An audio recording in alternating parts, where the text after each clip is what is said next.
بسم اللہ الرحمن الرحیم۔ اولا بالمؤمنین، فرمایا کہ ایمان والوں کی جان سے بھی زیادہ حقدار ہے۔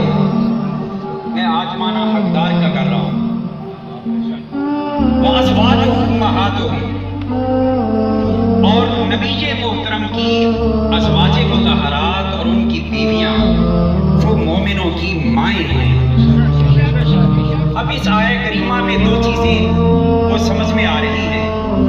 ایک تو یہ کہ جان سے زیادہ حق مسلمان اور مومن کی جان پر اس کے نبی کو ہے، اور دوسری چیز کہ نبی کی نسبت والی جتنی بھی ازواج مطہرات ہیں وہ ایمان والوں کی مائیں ہیں۔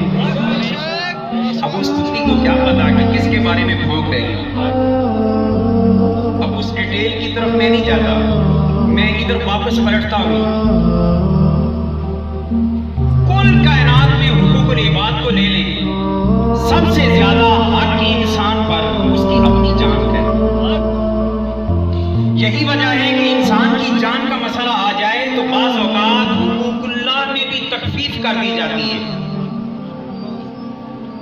سارا دن بھوک پیاس سے روزے میں ہے، جان انسان کی وہ بڑی پریشان ہے۔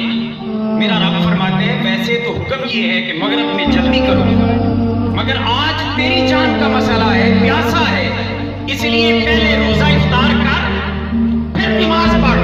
کیوں؟ اس لیے کہ جان کا حق مقدم میرے رب نے رکھا ہے۔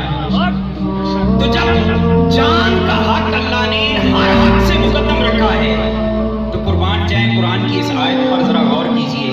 میرا رب فرماتا ہے ہاں ایک حق ایسا ہے وہ جان سے بھی زیادہ آگے ہے، اور یہ بات ذہن میں رکھیں کہ ادنا حق اعلیٰ حقوں پر قربان کیے جاتے۔ میرے رب نے فرمایا نبی اولا بالمؤمنین من انفسہم، لوگوں میرے مصطفیٰ نبی رحمت ایمان والوں کی جان سے بھی زیادہ حقدار ہے۔ اس کا مطلب کیا کہ جان نیچے ہے، مصطفیٰ کی ناموس اوپر ہے۔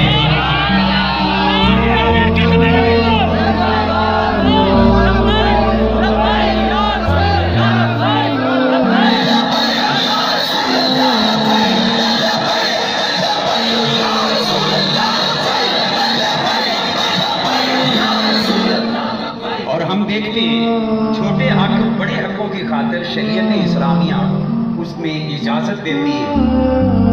انسان بھوک سے ہے، فرمایا جانور کو ذبح کر سکتے ہو جو حلال جانور ہے، اسے کھا سکتے ہو، اپنی بھوک مٹاؤ۔